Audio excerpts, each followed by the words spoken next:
I ended the previous lesson with a question. I asked you if the force of friction comes into play only when the two things are in relative motion. Let's discuss this in detail. Let's say you want to move the stationary sofa in your living room and the sofa is really heavy. What happens when you give it an initial push? Yes, you're right. Nothing happens.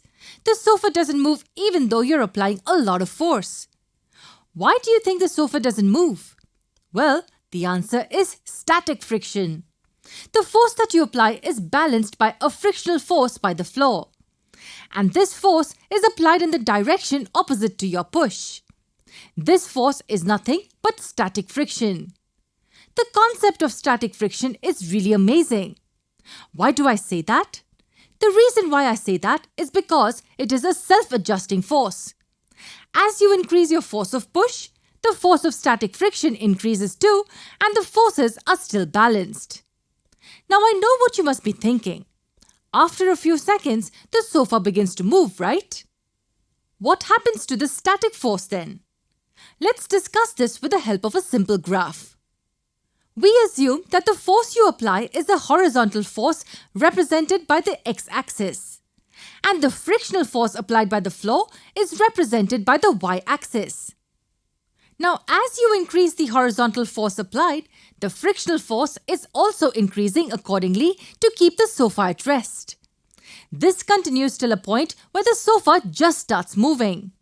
And that's where the static friction ends and the sliding friction begins. The sliding friction is more or less constant if you notice. This part of the graph is static friction.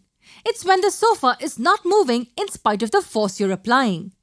And this part of the graph is sliding or kinetic friction when the sofa begins to move. The point around which the sofa just begins the movement is called the breakaway point. Is there anything else you noticed in the graph? Why is this line at a lower level than the maximum static frictional force?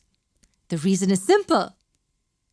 If you have ever pushed a sofa or some heavy object on the floor, you would have realized that pushing it is a little easier when it's in motion.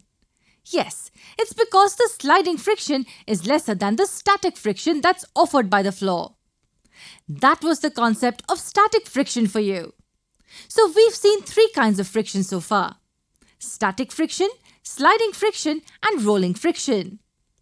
Can you place them in the increasing order of force being applied by each? Yes, static friction is more than the sliding friction, which will be more than the rolling friction. In all the examples we've seen so far, we've only considered friction between solid parts: ball on a floor, box on a table, or roller skates on the ground. In all cases, both the objects were solid. Does friction come into play only when solid parts are involved? Is there any other kind of friction we haven't seen yet? Do watch our next video to know more.